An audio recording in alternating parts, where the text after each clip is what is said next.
vamos a Nueva York, po. Ahora quise hacer como este pequeño como homenaje a lo que estamos haciendo, porque en el fondo por lo único que es Björk, ¿cachai? Me llamó mucho la atención la personalidad, el personaje, weón, ¿cachai? Vamos con la firma galáctica. Déjame decir primero, 21 de noviembre del 65, 1582, viento cósmico blanco, la suma sacerdotisa del arquetipo galáctico. Vamos con la firma galáctica. La afirmación galáctica del viento cósmico blanco, Björk dice: perduro con el fin de comunicar, trascendiendo el aliento, sello la entrada del espíritu con el tono cósmico de la presencia, y soy guiado por el poder de la muerte. Kin 26. El tuyo, exactamente. El mío, claro. El viento cósmico tiene como análogo a la tierra cósmica, el Kin 117. Como guía dijimos el Kin 26, el lanzador de mundos cósmico. Como antípoda, el humano cósmico, Kin 52, y tiene como oculto a la tormenta magnética, el Kin de la constante Antenasférica, noosférica. 79. Y el cómo se llama y el Cicrono es el 76, guerrero espectral de la onda encantada del lanzador. Nace en el anillo solar de la semilla cristal, en la luna entonada Silio 7. Ujú. Luna entonada Silio 7, claro, 21 de noviembre. Bueno, voy a partir yo para darle una dinámica distinta a este punto. Dale. A mí, en la parte, bueno, independiente de todo lo que me emociona de Björk, que lo voy a comentar todo, sus primeros años son, pero, wow, ¿cachai? O sea, esta cuestión de ¿Los primeros años como solista o los primeros años como...? sus primeros años. O sea, Ya. ella nace y sus papás se separan cuando tenía 2 años.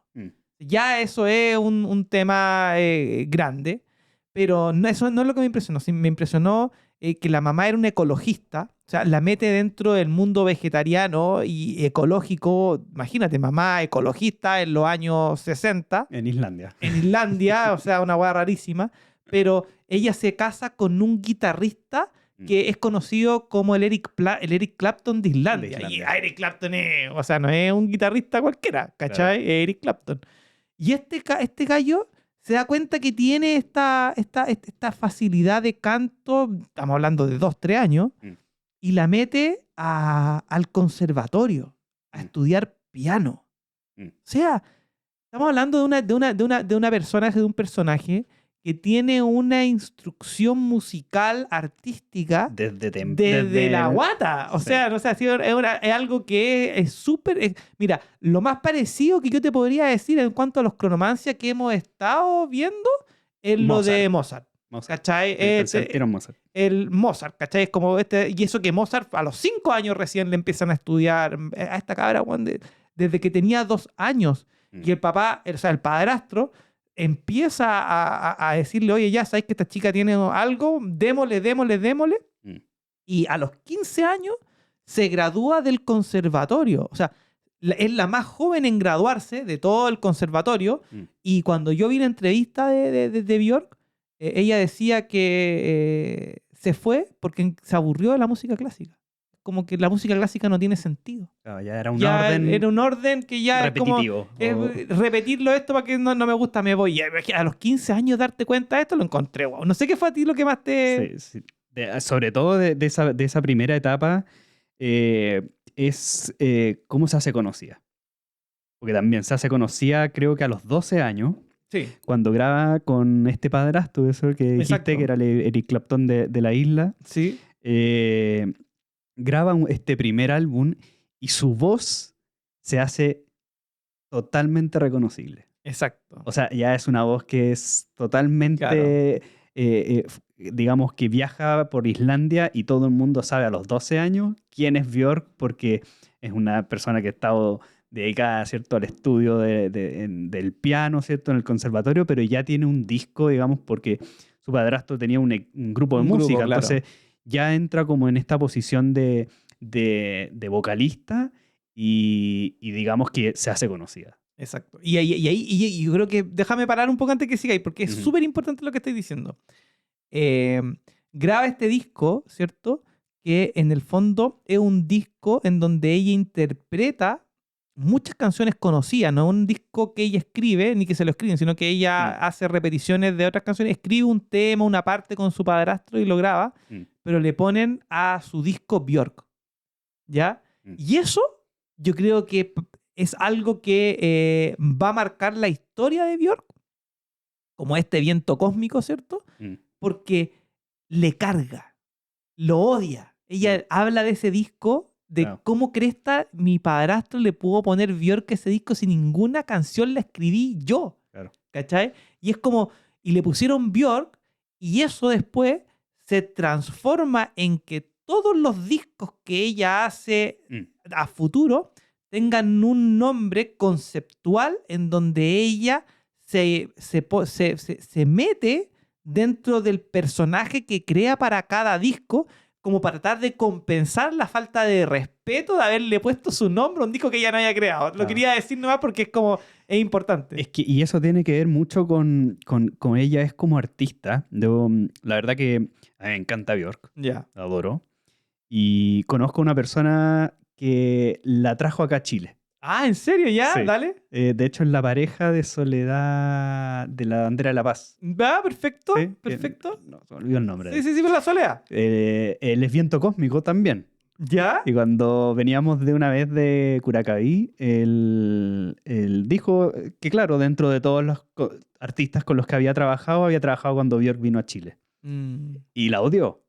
Los dos son vientos cósmicos. ¿Ya? ¿Y por qué? Porque era una controladora absoluta de todo lo que ella tenía que hacer. O sea, y ahora lo veo, ¿no? Como Claro.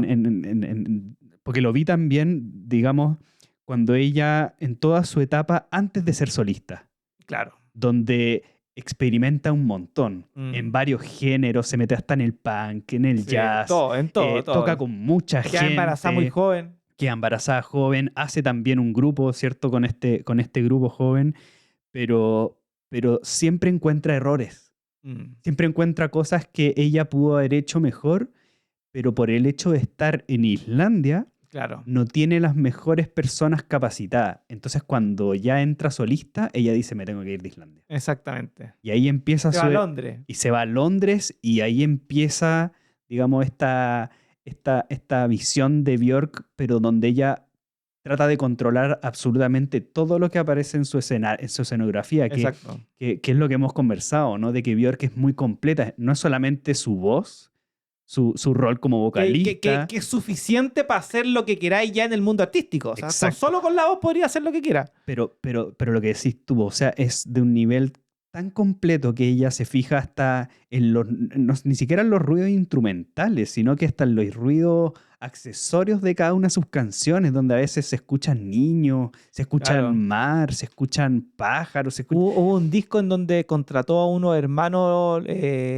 británicos que son expertos esto en hacer sonidos con cosas raras generales, con rejas, ¿cachai? Con tin, tin, tin, tin, y en el disco hizo, porque en el fondo, yo me lo imagino a Björk, me imagino que debe ser extremadamente controladora. Los vientos en general, cuando tienen poder y quieren trascender, como los cósmicos en general, tienden a ser más controlados. Sí, somos a tener la guas más controlada. Yo, por ejemplo, acá estamos trabajando y veo la cámara, me doy vuelta a ver si está grabando, si está la otra guas grabando, si no pasó nada. Pero, claro, somos controladores, pero en el fondo yo me imagino que para ella hacer un disco, hacer un show, es equivalente a lo que hablábamos de Leonardo da Vinci, hacer un cuadro importante como la Mona Lisa o como La Última Cena. Es algo que tiene que ponerle toda la atención Pulirlo, necesaria y va a estar listo cuando la weá esté listo. Una de las cosas que decía ver que le cargaba de los sellos discográficos es que la apuraran a hacer cosas, si no... Le ponían plazo. Le ponían plazo, ¿no? Si esta cuestión va a salir cuando va a salir. Y que es del arte, lo que hablaba un poco en el reloj y el hombre renacentista. Es que claro, lo que pasa es que cuando tú te metías un disco discográfico, te metías al sistema capitalista dentro de la música y el sistema capitalista te dice, no, que tenemos que sacar 3 discos en 2 años y tú decís, es lo que le pasa, mira, no me acuerdo, o sea, si me pongo a pensar no me voy a acordar, pero es mucho de pasada en la época de los 90 y de los años 2000, en donde aparecía un grupo que tú decías, wow, oye, el manso grupo. Y escucháis el primer disco del grupo y tú lo escucháis y decís, concha su madre, el disco bueno, la guay. Viene el segundo disco, y tú decís, este disco es una mierda. Y después viene el tercero y decís, este disco, bueno, y la weá. Viene el cuarto disco y tú decís, ya. El primero. Va en el quinto disco y vienen a Chile. Voy a ir a verla a Chile, ojalá toquen los temas antiguos, tocan los nuevos. Horrible la weá. ¿Cuántos grupos hay así? Miles, po, weón. ¿Cachai? ¿Por qué? Porque en el fondo el primer disco se demoraron 3 años, 4 años en hacerlo y después tuvieron que hacer en 6 meses otros discos. La calidad baja. La calidad baja un montón. Lo que te quería decir de Björk es que tú hablaste de cuando desde muy joven empezó a buscar, a probar con diferentes grupos. Y tengo acá yo notado que ya a los 14 años parte con su primer grupo fuera del padre, que está transitando Humano 1. A los 14 años, que se llama Speed and Snot y Jam 80s, que son 2 grupos que está, y ella como hace, como tú decías, va un poquito para acá, va un poquito para allá, prueba, y pasa por una serie en los 14, en los 15, 16, 17, 18, 19 años, hasta los 20 años, que son pura onda encantada amarilla, Claro. en donde está en este proceso de reconocimiento de quién es, volviendo a que los amarillos son maduración, o sea, buscando, imagínate, 14 años, 20 años, en esa época es mamá, logra como madurar su música hasta que llega ¿cómo se llama? El viento resonante, ¿cierto? De la onda encantada del guerrero, en donde parte con los Sugar Cubes, que es como su primer reconocimiento, y ahí es donde ya empieza a irse a Inglaterra y empieza a cambiar sus letras al inglés, porque todo lo que estábamos hablando el irlandés. De hecho, ahí hay una sincronía bien interesante porque ella dice de que, bueno, ella se empareja con uno de los guitarristas, Sí. creo, de uno de sus grupos. Grupo, sí. Y ahí es donde, claro, queda embarazada y su hijo nace en Dragón Espectral. En Dragón Espectral, sí. La liberación del nacimiento. Del nacimiento. Y coincide no solamente con el nacimiento de su hijo, sino con el nacimiento donde nace los Sugar Cubes. En viento resonante. Y que es en el viento resonante y que va a ser el grupo con el que su voz se va a hacer famosa fuera de la isla. Exactamente. O sea, antes era local. Era interno. Era interno, ¿cierto? Solo en Islandia, pero ya con los Sugar Cubes ya pasa a Inglaterra y ya, digamos, pasa a una etapa donde su voz digamos, ya entra a ser conocida dentro de la órbita de... ella siempre está categorizada en la época, o sea, en la música experimental, me parece. No, la música alternativa. Lo que pasa es que, claro, lo que pasa es que es lo que te decía al principio. Yo como guerrero trato de poner etiquetas para poder encontrarle como esto va con esto, esto va con esto otro. Pero no te podría poner una etiqueta de Björk porque no hay con qué compararlo. Lo más parecido que tú podéis decir en cuanto, por ejemplo, al registro de voz, podría decirte Janis Joplin, porque una voz muy femenina, claro. muy conocida, ¿no? Lo hablamos, que su voz era muy reconocible, ¿cachai? Y que única, no hay otra que tenga una ni parecida ni cercana. Pero eso sí que lo hablamos solo en cuanto a la voz, ¿cachai? Si nosotros después vamos a los conceptos musicales, ella en la medida que saca un disco que es exitoso comercialmente, lo lógico es que saque al siguiente uno muy similar y lo que hace es totalmente lo contrario. Se va más a lo experimental, entonces tampoco podía etiquetarlo solo como experimental, porque es pop experimental, rock experimental. El experimental es como electrónica. Decir... Electrónica experimental es la primera artista pop que mete la electrónica y que abre el mundo de la electrónica, que hoy día está mucho más fuerte gracias a Björk, que es una de las precursoras de esa música. Lo vimos también un poco con Cher, que también empezó a como probar nuevas cosas. Claro. Pero con Björk pasa que...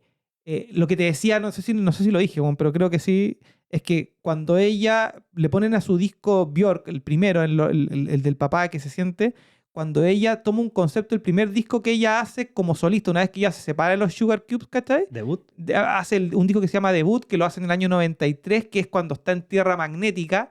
Que está comenzando su etapa roja. O sea, estamos pensando que, en términos de la ley del tiempo, entre los 14 y los 27 años, los 13 años amarillos, pasó un proceso de maduración, ¿cierto? De musical. Claro. Llega su año 28, que en el fondo sería, su año 28, 27, claro. con tierra magnética, cuando ya parte su ciclo rojo, parte con Debut, y ahí en Debut parte como solista, y de ahí no se suma ningún grupo, ahí parte su vida como solista, pero es como un nuevo renacimiento evolucionado en base a todo lo que empezó, en todo lo que hacía. Y ahí vuelve a este concepto que te digo de la portada de ella, porque todas las portadas de su disco sale ella pintada de una manera. Entonces ella, cuando, por lo menos la biografía que me tocó ver, que era una biografía, una entrevista a ella sobre su vida, un documental de su vida, ella decía que para ella cada disco era como un hijo. Entonces ella decía, en esa época de mi vida yo sentía que me estaba haciendo este sentimiento. Entonces ese sentimiento yo lo ponía en un personaje. Y ese personaje era A, B, C, D. Entonces tenía que hacer una canción que expresara A, una canción que expresara B, una canción que expresara C y una canción que expresara D. Y después encontraba la música que generara un ambiente para A, un ambiente para B, un ambiente para C, un ambiente para D. Y después buscaba una escenografía para poder hacer un videoclip sobre A, un videoclip sobre B, un videoclip sobre C y un videoclip sobre D. Y una vez que tenía todo eso listo, maneja, de ahí armaba el concepto del disco. Y eso es un trabajo brutal. Tú decís, ¿cómo podía hacer eso? Porque en el fondo requiere de mucho conocimiento. Y ahí es donde entra de nuevo lo que te decía, lo que a mí me sorprendía al principio. Es que para ella el tema musical no era un problema. Incluso en el documental que yo vi sale Elton John, que para mí es uno de los músicos más grandes en cuanto a música se refiere. Y el tipo decía, es que lo que pasa es que la gente, los americanos principalmente, los americanos no saben comprender la genialidad de Björk. De repente el tipo decía, yo cuando saco un disco nuevo, Elton John decía, yo compro los discos de Björk y los escucho, y de repente me saca como armónica o como herramientas musicales que son muy poco convencionales y que él, como siendo experto en música, lo siente con un conocimiento y con una crítica y dice, ¿cómo se le ocurrió meter ese, no sé, inventar ese do sostenido frente? Es una locura esta cuestión. Y eso es porque la tipa salió del conservatorio a los 15 años. Entonces, ella, el hecho de manejar la parte musical, tanto a nivel vocal como a nivel productivo, te permite también, a un nivel productivo, te lo digo como profesional, es capaz de meterse en otras áreas y armar estos conceptos completos, ¿cachai? Completo, sí. Y meter la plata, eso era lo otro que me impresionó, meter la plata en hacer videos con mucha tecnología. Y de calidad. Y de calidad. No decir, oye, mira, ¿sabéis que el proyecto es esto? Porque no le importaba hacer plata, porque si en el fondo yo decía que si que fuese por la plata, hubiese pescado el tema que más junto y hubiese hecho 10 temas como ese, como lo hacen todos y me hago rica, y ese no es el tema es darle un sentido. El tema es que sea lo más orgánico, lo que tú decías. En una parte dice, ¿sabéis qué? Vuelve a Islandia para poder conectarse con los glaciares y decir, oh, no, si esto es lo que a mí me gusta esta armonía, esta tranquilidad del mundo que no me gusta. Le toca en el 2004, no sé si abrir o cerrar los Juegos Olímpicos. ¿Ya? Y ella hace una canción para los Juegos Olímpicos de Atenas 2004 y hace Oceanía. A mí me llama mucho la atención de Björk, que es una figura que representa Islandia, así pero en su máxima expresión, una voz de conciencia, como que Islandia la tenemos como digamos, un territorio que es súper adverso, digamos, las horas de luz. Eso. O sea, es una tierra, digamos, donde dentro del territorio se vive solamente como en ciertos lugares porque está lleno de volcanes y geysers. O sea, es digamos, una isla aparte que tiene todas estas características, ¿cierto?, de hostilidad. Y que, digamos, como país sea referente a políticas de conciencia ecológica, de cómo esto de cómo hicieron con el fútbol, de cómo, de armar un equipo. Coordinar a que toda la ciudadanía, digamos, son importantes para hinchar y estar en sintonía. O sea, yo creo que Björk es una de las mejores representaciones de la imagen de Islandia, digamos, y de esa voz que ha recorrido por todo el mundo. Yo creo que ha sido una... A mí me da risa porque en un año, creo que fue en el 97 o en el 2007, el presidente de Islandia le regala una isla. Ah, sí, pues. Sí, pues le regala una isla, pero ella no va nunca porque va cuando va a Islandia, ¿cachai? Pero le regala una isla por como decirle, oye, la persona más importante, la persona que puso a Islandia en el mapa, porque en el fondo antes de Björk era difícil saber quién eran los islandeses, ¿cachai? Claro, o sea, es un país, podéis verlo en el mapa, pero la otra es que te reconozcan y esta artista a nivel mundial lo posiciona con todo lo que hace. O sea, yo creo que Björk, a la gente puede que no le guste la música, eso también es ojo, porque en el fondo a mí me gusta la música porque yo soy amante de la música y yo escucho Björk y me causa lo que te decía al principio, esta sensación de como, no he escuchado nada como esto y me genera cierto, por así decirlo, un tipo de placer por lo distinto, por lo único, ¿cachai? Como decir, weón, esto no sé si la palabra es me excita, porque no es un tema de excitación, es como que me causa ponerle atención porque estas letras largas, cuando se pega los gritos, ¡guay! Como que se amplía y digo, y sabiendo que es viento, como que es como que el alma está, pero así como soplando el viento, y me imagino Islandia con los vientos blancos, ¿cachai? Dando vueltas, como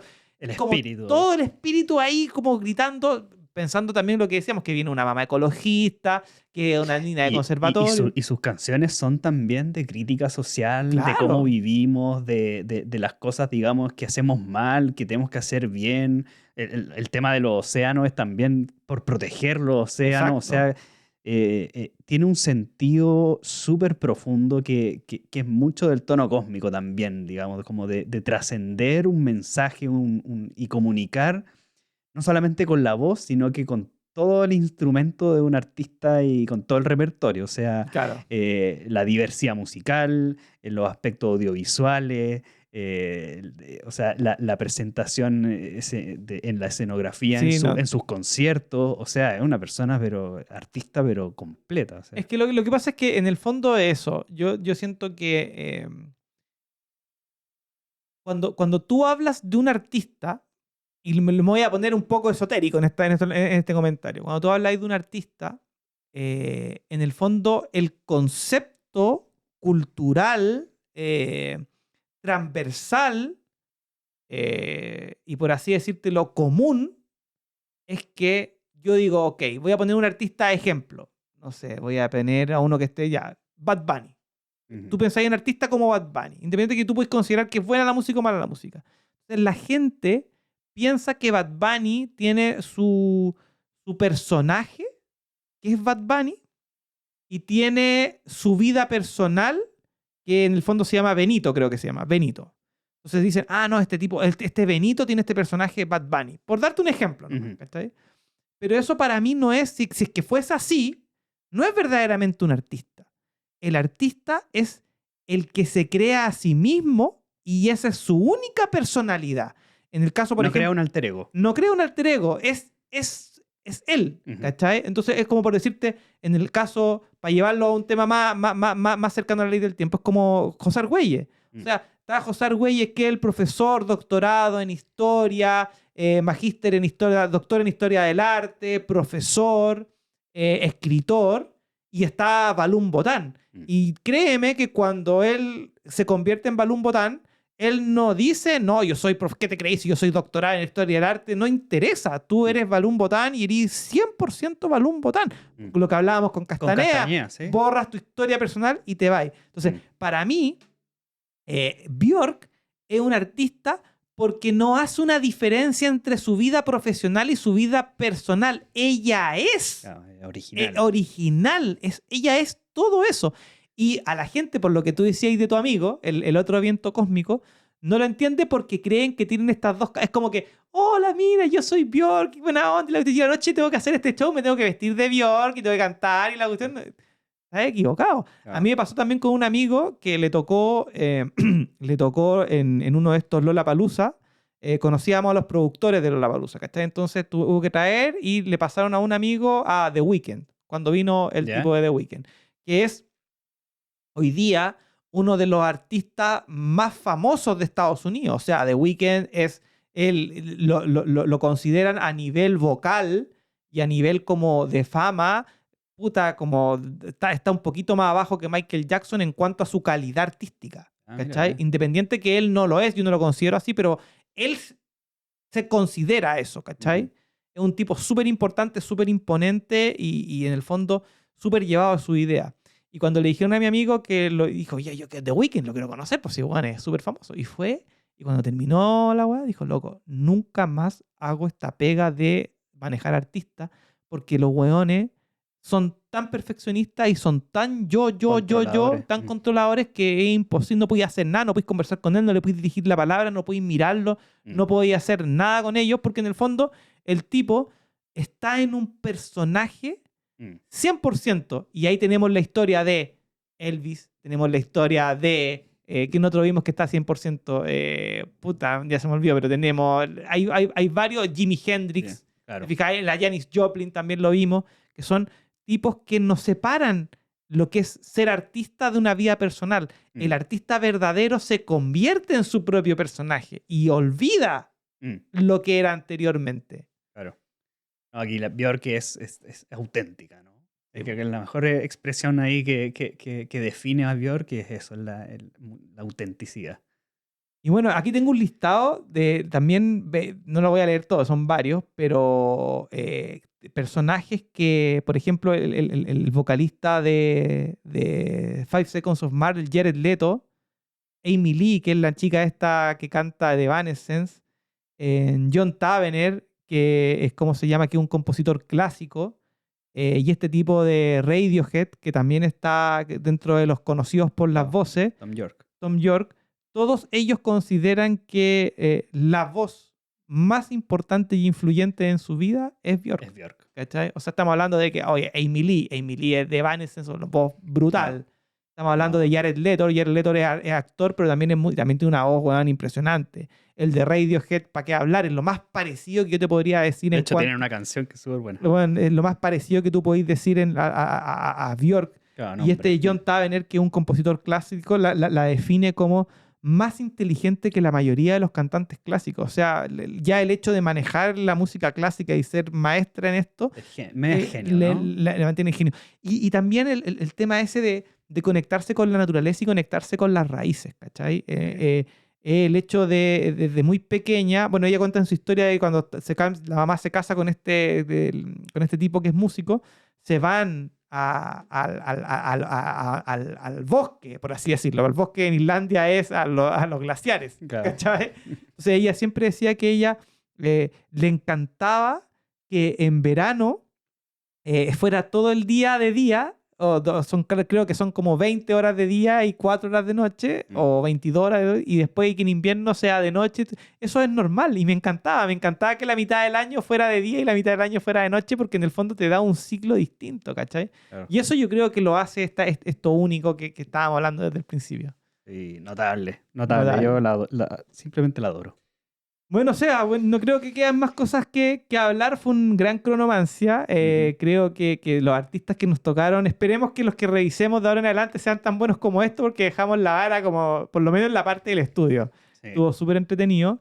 Te agradezco nuevamente que hayas venido acá a la Cueva del Descubridor. Acuérdense la gente de suscribirse al canal. Estamos con hartos proyectos. Se vienen cosas nuevas. También avisar que para el próximo Solking estamos preparando nuevos materiales. Y que en el fondo la idea es que este conocimiento de la ley del tiempo se profundice, y la gente quiere profundizar, dejen nuestras preguntas, o sea, dejen preguntas para que vamos a responder y guiarnos. Tenemos un curso para la gente que se está iniciando. Y bueno, eso. Muchas gracias. Nos vemos, pues. Nos vemos. Un abrazo. In la catch.